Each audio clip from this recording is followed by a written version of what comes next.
ये हम देखते हैं एनसीईआरटी हिस्ट्री के क्लास 11 की 5 चैप्टर के नाम है बदलती हुई सांस्कृतिक परंपराएं। तो 14वीं शताब्दी से 17वीं शताब्दी के अंत तक यूरोप के अनेक देशों में नगरों की संख्या बढ़ रही थी।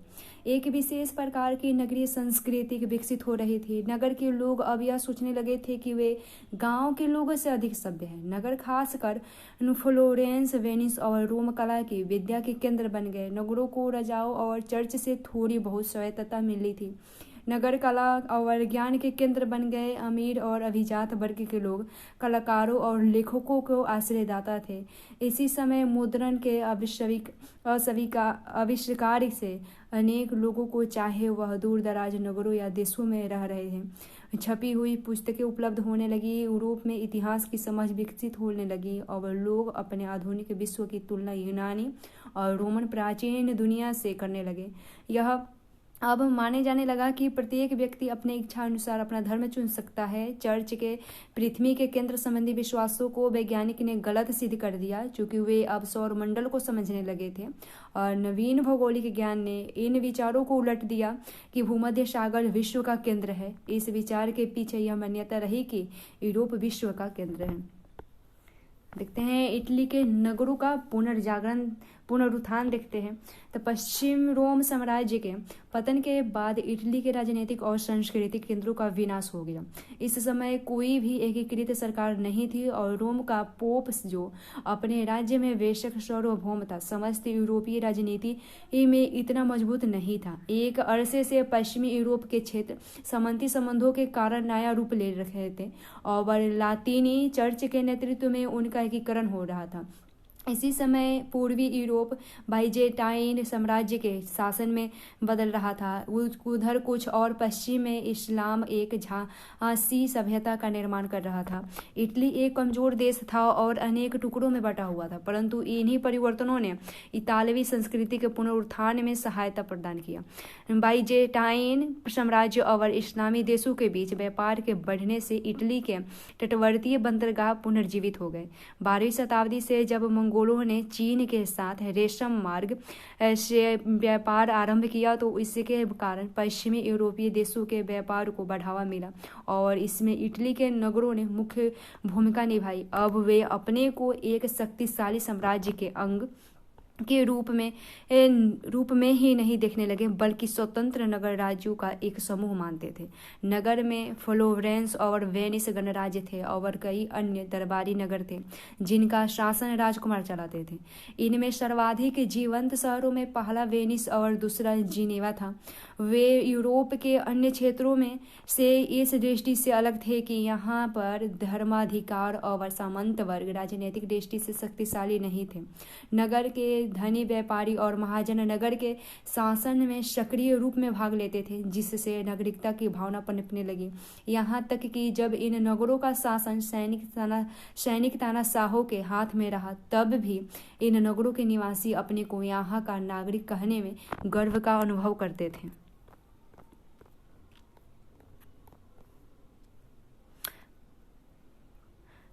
नगर राज्य है। कार्डिनल गैस्पारो कॉन्तारिनी अपने ग्रंथ की Commonwealth and government of Venice में अपने नगर राज्य की लोकतांत्रिक सरकार के बारे में लिखते हैं।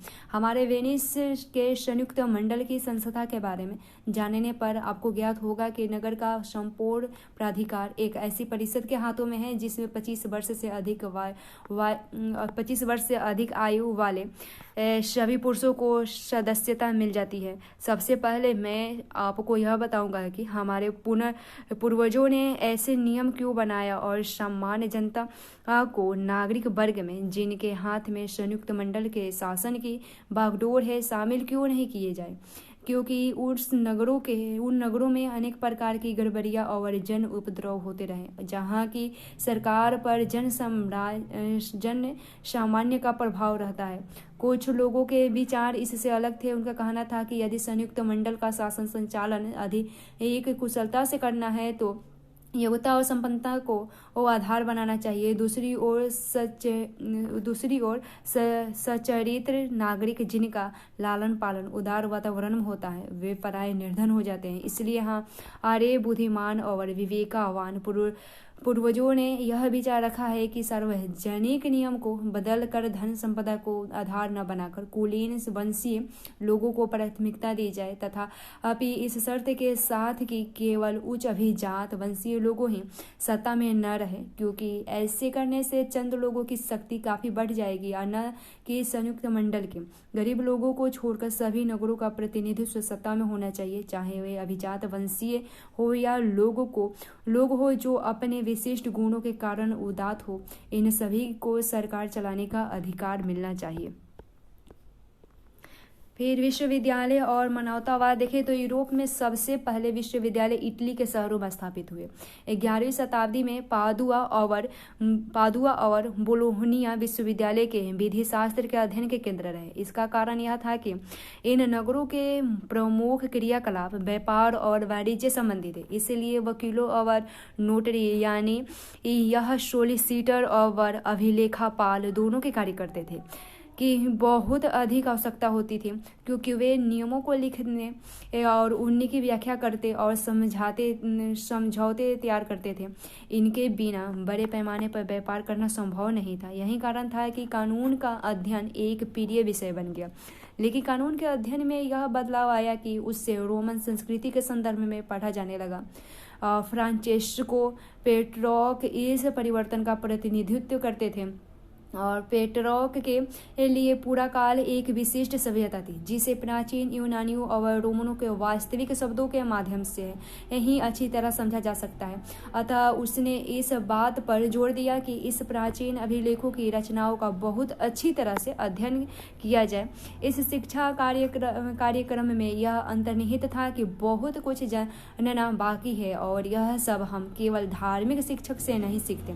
इसी नई संस्कृति को 19वीं शताब्दी के इतिहासकारों ने मानवतावाद नाम दिया। 15वीं शताब्दी के शुरू के दशकों में मानवतावादी शब्द उन अध्यापकों के लिए प्रयुक्त होता था जो व्याकरण, अलंकार शास्त्र, कविता, इतिहास और नीति दर्शन विषय पढ़ाते थे।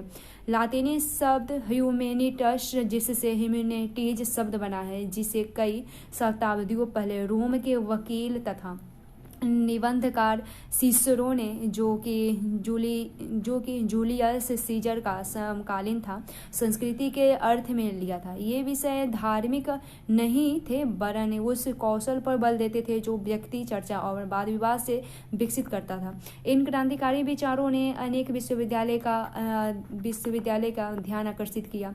इनमें एक नया स्थापित विश्वविद्यालय फ्लोरेंस भी था, जो पेट्रोक का अस्थायी नगर निवास था। इस नगर ने 13वीं शताब्दी के अंत तक व्यापार या शिक्षा के क्षेत्र में कोई विशेष तरक्की नहीं की थी, पर 15वीं शताब्दी से सब कुछ पूरी तरह बदल गया। किसी भी नगर की पहचान उसके महान नागरिकों के साथ साथ उसकी संपन्नता से बनती है। फ्लोरेंस की प्रसिद्धि में 2 लोगों का बड़ा हाथ था। इनमें से एक व्यक्ति थे दांते अलिगहियरी, जो 1265 से 1321 तक, और जो किसी धार्मिक संप्रदाय विशेष से संबंधित नहीं थे, पर उन्होंने अपनी एक कलम धार्मिक विषयों पर चलाई थी। और दूसरे व्यक्ति थे कलाकार जोटो, जिन्होंने जितने जागते चित्र रूप चित्री बनाए, उनके बनाए चित्र रूप चित्री पहले के कलाकारों की तरह बेजान नहीं थे। इसके बाद धीरे धीरे फ्लोरेंस इटली के सबसे जीवंत बौद्धिक नगर के रूप में जाना जाने लगा और कलात्मक कृतियों के सृजन का केंद्र बन गया। रेनेसां व्यक्ति शब्द का प्रयोग प्रायः उस मनुष्य के लिए किया जाता है जिसकी अनेक रुचियां हैं और अनेक हुनर में उससे महारत प्राप्त हो। पुनर्जागरण काल के में अनेक महान लोग हुए जो अनेक रुचियां रखते थे और कई कलाओं में कुशल थे। उदाहरण के लिए एक ही व्यक्ति विद्वान, कूटनीतिज्ञ, धर्मशास्त्रज्ञ और कलाकार हो सकता है। इतिहास का मानवतावादी दृष्टिकोण देखें तो मानवतावादी समझते थे कि वह अंधकार की कई शताब्दियों बाद सभ्यता के सही रूप को पुनः स्थापित कर रहे हैं। इसके पीछे यह मान्यता थी कि रोम साम्राज्य के टूटने के बाद अंधकार युग शुरू हुआ। मानवतावादियों की भांति बाद के विद्वानों में बिना कोई प्रश्न उठाए यह मान लिया कि यूरोप में 14वीं शताब्दी के बाद नए युग का जन्म हुआ। मध्यकाल जैसे संज्ञाओं का प्रयोग रोम साम्राज्य के पतन के बाद 1000 वर्ष की समयावधि के लिए किया गया। उनके यह तर्क थे कि मध्ययुग में चर्च ने लोगों की सोच को इस तरह जड़ कर रखा है कि यूनान और रोम वासियों को समस्त ज्ञान उनके दिमाग से निकल चुका था। मानवतावादियों ने आधुनिक शब्द का प्रयोग 15वीं शताब्दी से शुरू होने वाले काल के लिए किया। मानवतावादियों और बाद के विद्वानों द्वारा प्रयुक्त कालक्रम में थे 5 से 14 शताब्दी। अगर देखें मध्य युग का तो 5 से 9 शताब्दी अंधकार युग था। 9 से 11 शताब्दी थे आरंभिक मध्य युग था। पर से 11 से 14 शताब्दी थे उत्तर मध्य युग था। 15 शताब्दी से आधुनिक युग।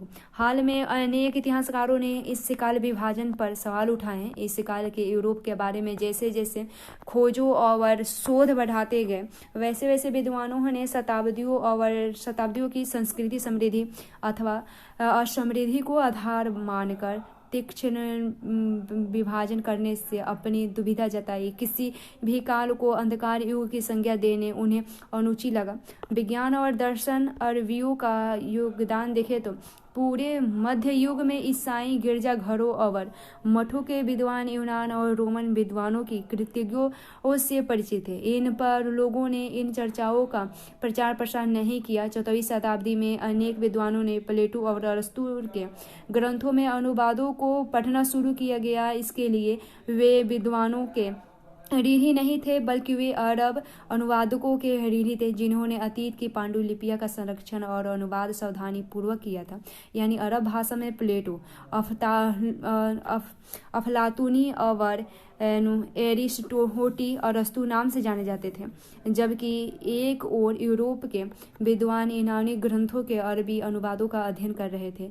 ये दूसरी ओर यूनानी विद्वान अरबी और फारसी विद्वानों के कृतज्ञ को अन्य यूरोपीय लोगों के बीच प्रसार के लिए अनुवाद कर रहे थे। ये ग्रंथ प्राकृतिक विद्वान, गणित, खगोल विज्ञान और औषधि विज्ञान और रसायन विज्ञान से संबंधित थे। टोलेमी के अलमजेस्ट यानी खगोल शास्त्र पर रचित ग्रंथ जो 140 ईस्वी के पूर्व यूनानी भाषा में लिखा गया था और बाद में इसका अरबी में अनुवाद हुआ था।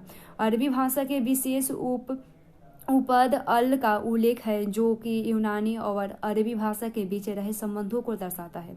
मुसलमान लेखकों जिन्हें इतालवी दुनिया में ज्ञानी माना जाता था वे अरबी के हकीम और मध्य एशिया के बुखारा के दार्शनिक इब्न सीना और आयुर्विज्ञान विश्वकोश के लेखक अल राजी सम्मिलित थे। स्पेन के अरबी दार्शनिक इब्न रुश्न यानी लातिनी में अविरोज जो 1126 से 1198 तक इसका काल था, उसने दार्शनिक ज्ञान और धार्मिक विश्वासों के बीच रहे तनाव को सुलझाने की चेष्टा की। उनकी पद्धति को ईसाई चिंतकों द्वारा अपनाया गया। मानवतावादी अपनी बात लोगों तक तरह तरह से पहुंचाने लगे। यद्यपि विश्वविद्यालयों में पाठ्य चर्चा पर कानून, आयुर्विज्ञान और धर्मशास्त्र का दबदबा रहा, फिर भी मानवतावादी विषय धीरे धीरे स्कूलों में पढ़ाया जाने लगा। यह सिर्फ इटली में ही नहीं बल्कि यूरोप के अन्य देशों में भी हुआ।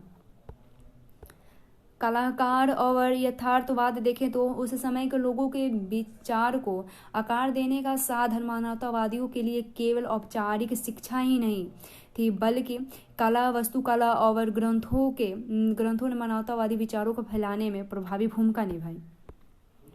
पहले के कलाकारों द्वारा बनाए गए चित्रों के अध्ययन से नए कलाकारों को प्रेरणा मिली।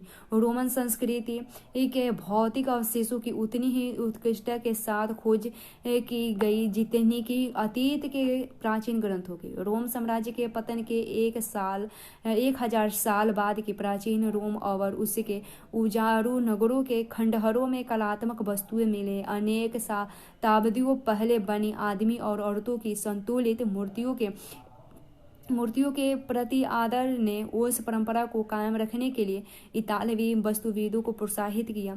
1416 में दोनातलो ने सजीव मूर्तियां बनाकर नई परंपरा कायम की। कलाकारों द्वारा हूबहू मूल आकृति जैसी मूर्ति को बनाने की चाह को वैज्ञानिकों ने कार्यों से सहायता मिली।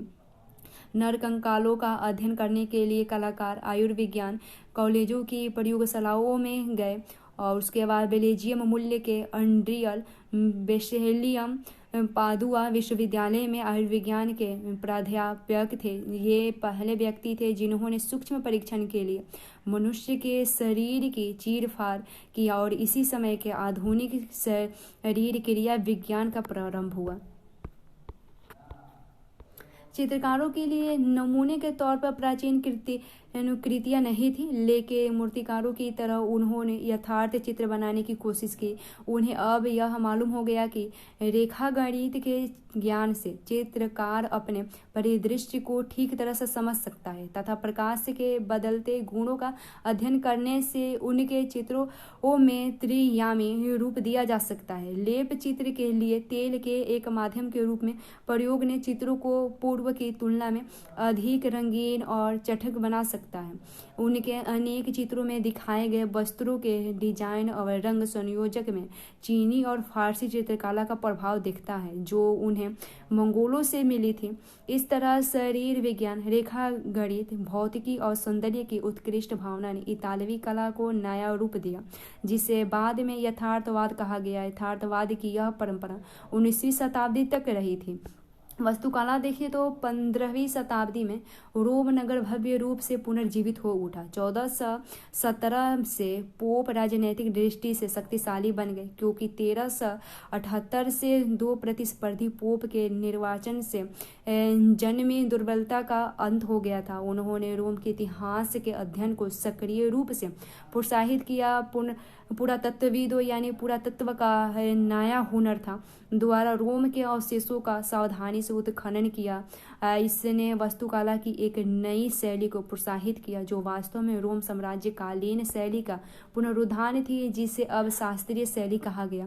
पोप धनी व्यापारियों और अभिजात वर्ग के लोगों ने उन वास्तुविदों को अपने भवनों को बनाने के लिए नियुक्त किया जो शास्त्रीय वास्तुकला से परिचित थे। चित्रकारों और शिल्पकारों ने भवनों को लेप चित्र, मूर्तियों और उभरे चित्रों से भी सुसज्जित किया।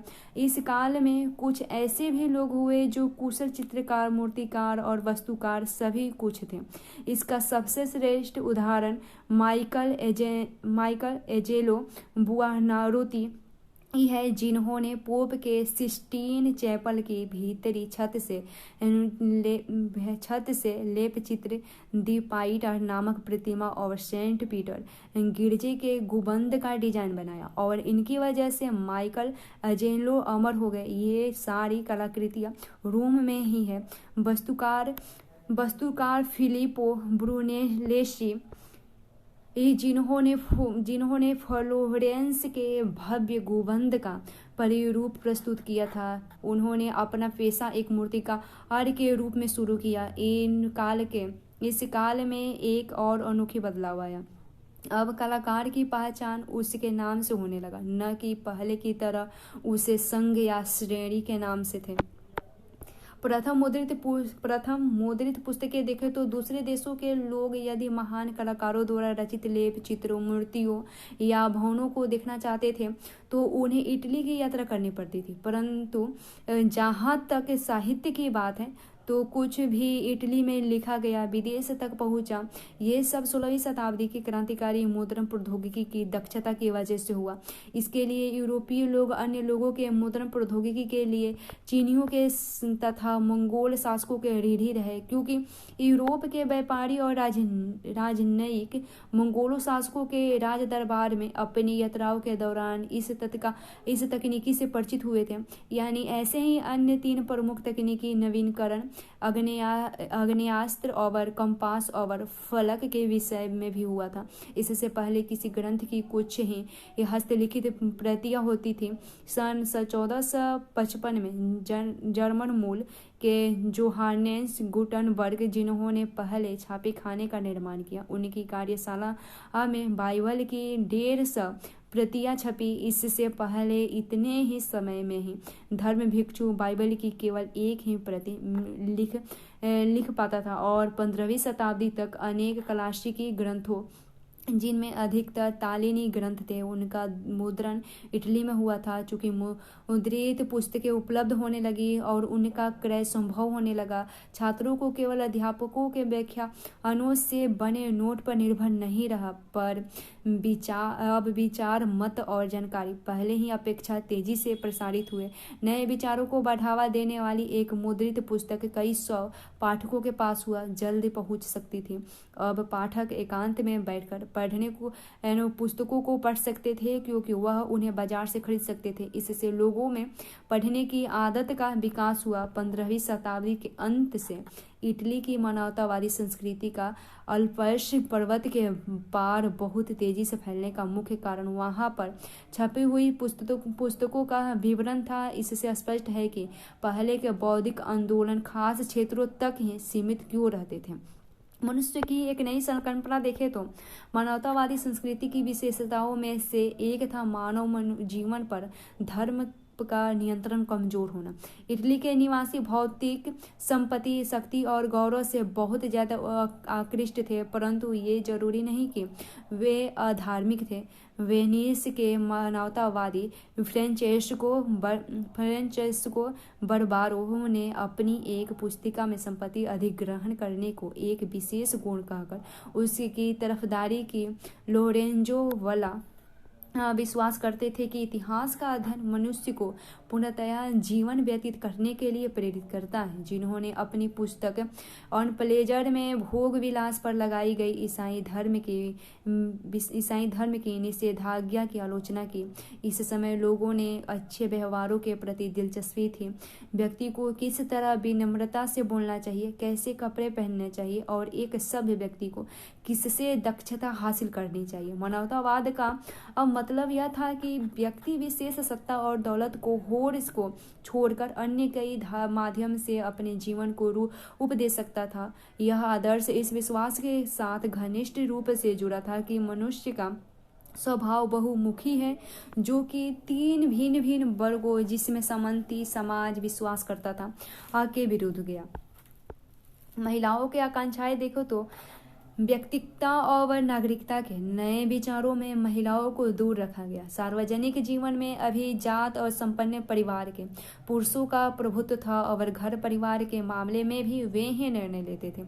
उस समय लोग अपने लड़कों को ही शिक्षा देते थे, जिससे उनके बाद वे अपने उसके खानदानी पेशे का या जीवन की आम जिम्मेदारियों को उठा सके। कभी कभी वे अपने छोटे लड़के को धार्मिक कार्य के लिए चर्च को सौंप देते थे। यद्यपि विवाह में प्राप्त महिलाओं के दहेज को वे अपने पारिवारिक कारोबार में लगा देते थे, तथापि महिलाओं को यह अधिकार नहीं था कि वे अपने पति को कारोबार चलाने के बारे में कोई राय दे। प्रायः कारोबार मैत्री को सुदृढ़ करने के लिए 2 परिवारों में आपस में विवाहित संबंध होते थे, मगर अगर पर्याप्त दहेज का प्रबंधन नहीं हो पाता था तो शादीशुदा लड़कियों को ईसाई मठों में भिक्षुणी का जीवन बिताने के लिए भेज दिया जाता था। आमतौर पर सार्वजनिक जीवन में महिलाओं की भागीदारी बहुत सीमित थी और उन्हें घर परिवार को चलाने वाले के रूप में देखा जाता था।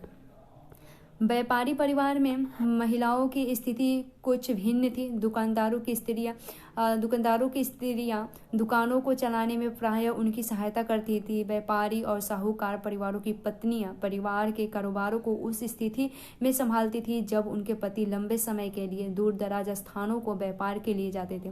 अभिजात्य संपन्न परिवारों के विपरीत व्यापारी परिवारों में यदि व्यापारी की कम आयु में मृत्यु हो जाती तो उसकी पत्नी सार्वजनिक जीवन में बड़ी भूमिका निभाने के लिए बाध्य होती थी।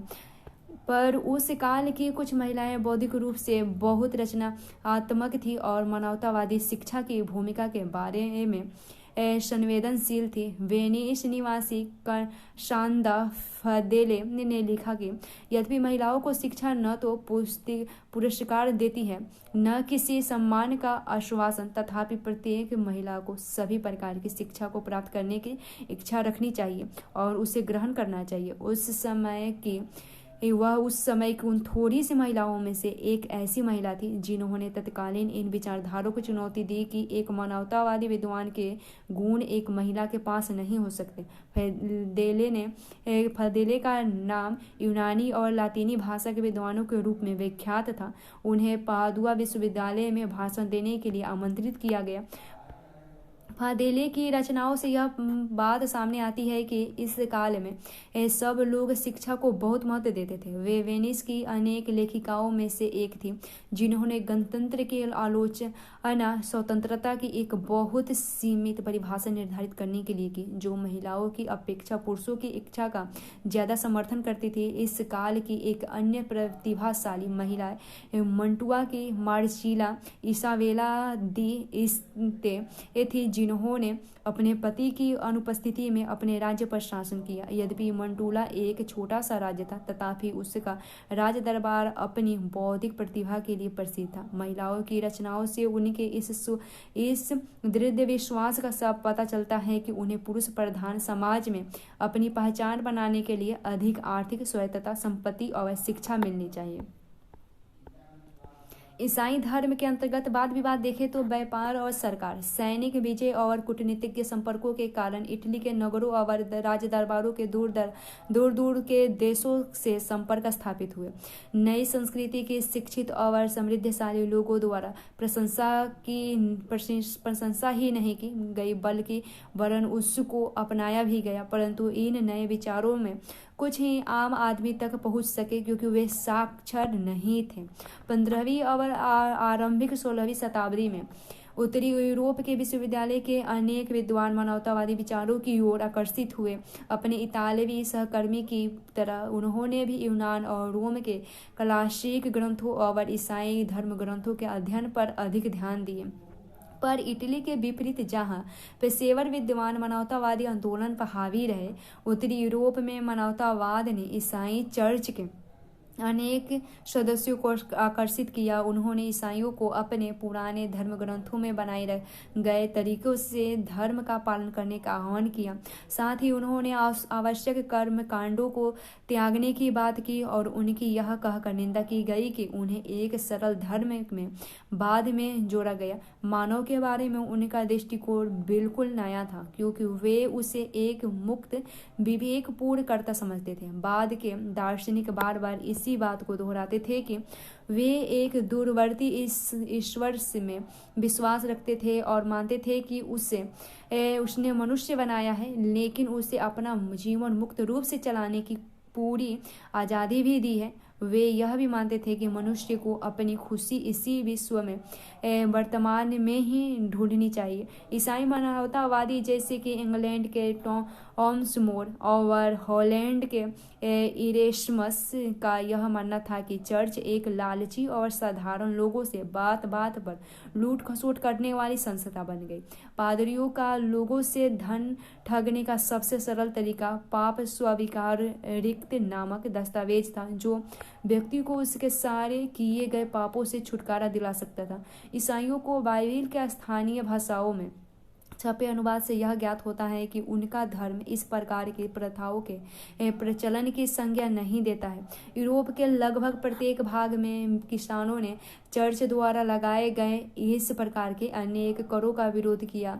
इसके साथ साथ राजा भी राजकाज में चर्च की इन दखल अंदाजी से चिढ़ते थे। जब मानवतावादियों ने उन्हें यह सूचित किया कि न्यायिक और वित्तीय शक्तियों पर पादरियों का दावा कंस्टेंटाइन के अनुदान नामक एक दस्तावेज से उत्पन्न होता है, तो कि प्रथम ईसाई रोमन सम्राट कंस्टेंटाइन द्वारा संभवतः जारी किया गया था, तो उन राजाओं को खुशी हुई क्योंकि मानवतावादी विद्वान यह दर्शाने में सफल रहे कि कंस्टेंटाइन का वह दस्तावेज असली नहीं बल्कि परिवर्तित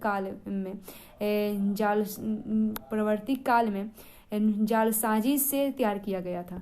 1517 में एक जर्मन युवा भिक्षु मार्टिन लूथर ने कैथोलिक चर्च के विरुद्ध अभियान छेड़ा और इसके लिए उसने दलील पेश की कि मनुष्य को ईश्वर से संपर्क साधने के लिए पादरी की आवश्यकता क्यों है। उन्होंने अपने अनुयायियों को आदेश दिया कि वे ईश्वर में पूर्ण विश्वास रखें, क्योंकि केवल उसका विश्वास ही उन्हें एक सम्यक जीवन की ओर ले जा सकता है और उन्हें स्वर्ग में प्रवेश दिला सकता है। इस आंदोलन को प्रोटेस्टेंट सुधारवाद नाम दिया गया, जिसके कारण जर्मनी और स्विट्जरलैंड के चर्च ने पोप तथा कैथोलिक चर्च से अपने संबंध समाप्त कर दिए।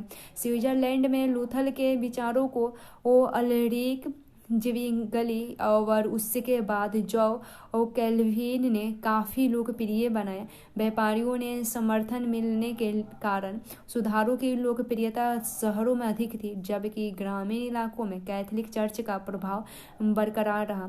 अन्य जर्मन सुधारक जैसे कि एनाबेप्टिस्ट संप्रदाय के नेता इनसे कहीं अधिक उग्र सुधारक थे। उन्होंने मोक्ष के विचार को हर तरह के सामाजिक उत्पीड़न के अंत होने के साथ जोड़ दिया। उनका कहना था कि क्योंकि ईश्वर ने सभी इंसानों को एक जैसा बनाया है, इसलिए उनसे कर देने की अपेक्षा नहीं की जानी चाहिए और उन्हें अपना पादरी चुनने का अधिकार होना चाहिए। इससे ने सामंतवाद द्वारा उत्पीड़न किसानों को आकर्षित किया। लूथर ने मूल परिवर्तनवाद का समर्थन नहीं किया। उन्होंने आह्वान किया कि जर्मन शासक समकालीन किसान विद्रोह का दमन करें। ऐसा इन शासकों ने 1525 में किया, पर इससे के बावजूद आमूल परिवर्तनवाद बना रहा। आमूल परिवर्तनवादी फ्रांस में प्रोटेस्टेंटों के विरोध में से मिल गए, जिन्होंने कैथोलिक शासकों के अत्याचार के कारण यह दावा करना शुरू कर दिया कि जनता को अत्याचारी शासक को अपदस्थ करने का अधिकार है और वे इसके स्थान पर अपने पसंद के व्यक्ति को शासन बना सकते हैं। अंततः यूरोप के अनेक क्षेत्रों की तरह फ्रांस में भी कैथोलिक चर्च ने प्रोटेस्टेंट लोगों को अपनी पसंद के अनुसार उपासना करने की छूट दी। इंग्लैंड के शासकों ने पोप से अपने संबंध तोड़ दिए। इसके उपरांत राजा रानी इंग्लैंड के चर्च के प्रमुख बन गए। कैथोलिक चर्च स्वयं भी इन विचारधाराओं के प्रभाव से अछूता नहीं रह सका और उसने अनेक आंतरिक सुधार करने प्रारंभ कर दिए। स्पेन और इटली में पादरियों ने सदा जीवन और निर्धनों की सेवा पर जोर दिया। स्पेन में प्रोटेस्टेंट लोगों से संघर्ष करने के लिए इग्नेशियस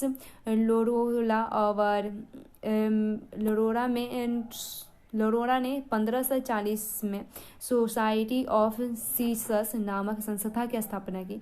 उनके अनुयायी जेसुइट कहलाते थे और उनका ध्येय निर्धन की सेवा करना और दूसरी संस्कृतियों के बारे में अपने ज्ञान को ज़्यादा व्यापक बनाना था।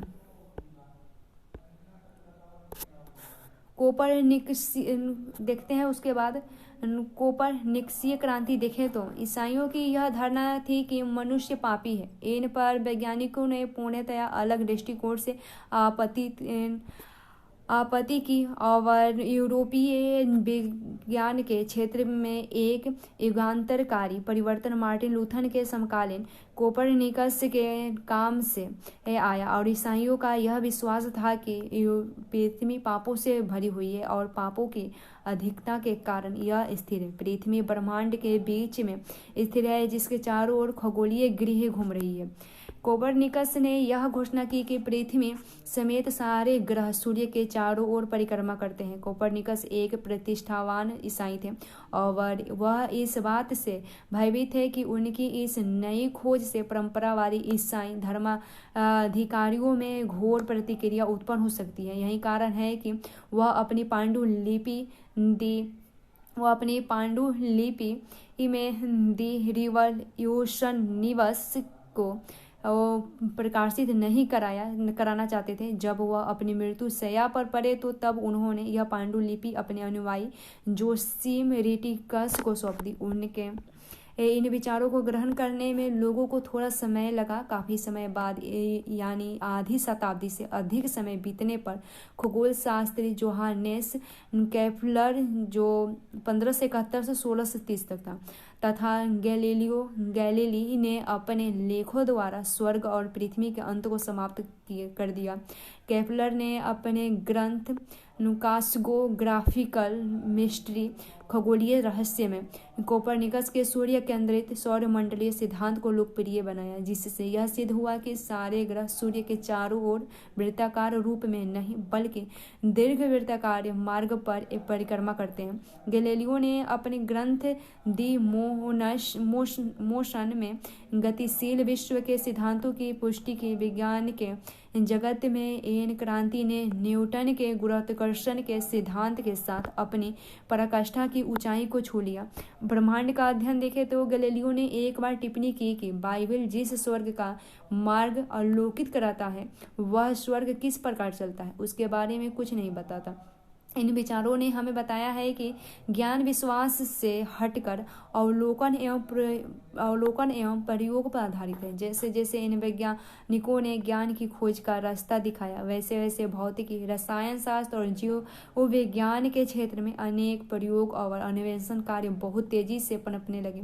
इतिहासकारों ने मनुष्य और प्रकृति के ज्ञान के इस नए दृष्टिकोण को वैज्ञानिक क्रांति का नाम दिया है। परिणाम स्वरूप संदेहवादियों और नास्तिकों के मन में सारी सृष्टि की रचना के स्रोत के रूप में प्रकृति की इच्छाई का स्थान लेने लगी। यहाँ तक कि वे लोग जिन्होंने ईश्वर में अपने विश्वास को बरकरार रखा वे भी एक दूरस्थ ईश्वर की बात करने लगे जो भौतिक दुनिया में जीवन को प्रत्यक्ष रूप से नियंत्रित नहीं करता था।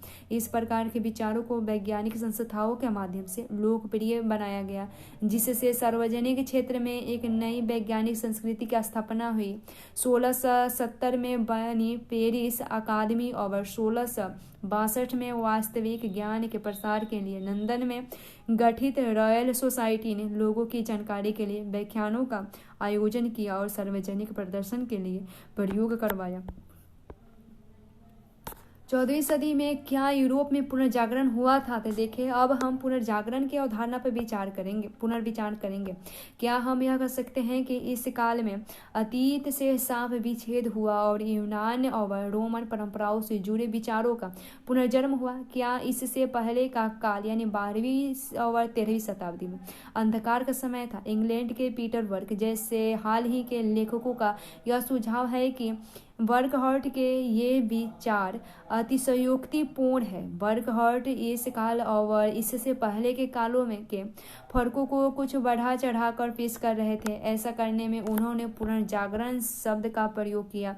इस शब्द में यह अंतर्निहित है कि यूनानी और रोमन सभ्यताओं का 14वीं शताब्दी में पुनर्जन्म हुआ और समकालीन विद्वानों और कलाकारों में ईसाई विश्व दृष्टि की जगह पूर्व ईसाई विश्व दृष्टि का प्रचार प्रसार किया। दोनों ही तर्क अतिशयोक्तिपूर्ण थे। पिछली शताब्दी के विद्वान यूनानी और रोमन संस्कृतियों से परिचित थे और लोगों के जीवन में धर्म का महत्वपूर्ण स्थान था। यह कहना है कि पुनर्जागरण गतिशीलता और कलात्मक सृजनशीलता का काल था और इसके विपरीत मध्यकाल अंधकारमय काल था जिसमें किसी प्रकार का विकास नहीं हुआ था। जरूरत से ज्यादा सरलीकरण है। इटली में पुनर्जागरण से जुड़े अनेक तत्व 12वीं और 13वीं शताब्दी में पाए जा सकते हैं। कुछ इतिहासकारों ने इसका उल्लेख किया कि 9वीं शताब्दी में फ्रांस में इसी प्रकार के साहित्यिक और कलात्मक रचनाओं की विचार पनपे। यूरोप में इस समय आए सांस्कृतिक बदलाव में रोम और यूनान की क्लासिकी सभ्यता का ही केवल हाथ नहीं था। रोम संस्कृति के पुरातत्वविद और साहित्यिक पुनरुत्थान ने भी इस सभ्यता के प्रति बहुत अधिक प्रशंसा के भाव उभारे। लेकिन एशिया में प्रौद्योगिकी और कार्यकुशलता यूनानी और रोमन लोगों की तुलना में काफी विकसित थी। विश्व का बहुत बड़ा क्षेत्र आपस में संबंध हो चुका था और नौसंचालन के नई तकनीकी ने लोगों के लिए पहले की तुलना में दूर दराज के क्षेत्रों की जल यात्रा को संभव बनाया। इस्लाम के विस्तार और मंगोलों की विजय ने एशिया एवं उत्तरी अफ्रीका को यूरोप के साथ राजनीतिक दृष्टि से ही नहीं बल्कि व्यापार और कार्यकुशलता के ज्ञान को सीखने के लिए आपस में जोड़ दिया। यूरोपियों ने न केवल यूनानी और रोमवासियों से सीखा बल्कि भारत अब ईरान, मध्य एशिया और चीन से भी ज्ञान प्राप्त किया। बहुत लंबे समय तक इन रीढ़ों को स्वीकार किया गया क्योंकि जब इन प्रकार का इतिहास लिखने की प्रक्रिया का प्रारंभ हुआ तब इतिहासकारों ने इसके यूरोप केंद्रित दृष्टिकोण को सामने रखा। इस काल में जो महत्वपूर्ण परिवर्तन हुए उनमें धीरे धीरे निजी और सार्वजनिक दो अलग अलग क्षेत्र बनने लगे। जीवन के सार्वजनिक क्षेत्र का तात्पर्य सरकार के कार्य क्षेत्र और औपचारिक धर्म से संबंधित था और निजी क्षेत्र में परिवार और व्यक्ति का निजी धर्म था। व्यक्ति की दो भूमिकाएं थी, निजी और सार्वजनिक। वह न केवल तीन वर्गों में से किसी एक वर्ग का सदस्य ही था बल्कि अपने आप में एक स्वतंत्र व्यक्ति था। एक कलाकार किसी संघ या गिल्ड का सदस्य मात्र ही नहीं होता था बल्कि वह अपने हुनर के लिए भी जाना जाता था। 18वीं शताब्दी में व्यक्ति की इस पहचान को राजनीतिक रूप में अभिव्यक्त किया गया, इस विश्वास के साथ कि प्रत्येक व्यक्ति के एक समान राजनीतिक अधिकार है। इस काल की एक अन्य महत्वपूर्ण विशेषता यह भी थी कि भाषा आधार पर यूरोप के विभिन्न क्षेत्रों ने अपनी पहचान बनानी शुरू कर दी। पहले आंशिक रूप से रोमन साम्राज्य द्वारा और बाद में लातीनी भाषा और ईसाई धर्म द्वारा जुड़ा यूरोप अब अलग अलग राज्यों में बंटने लगा। इन राज्यों के आंतरिक जुड़ाव का कारण समान भाषा होने लगा।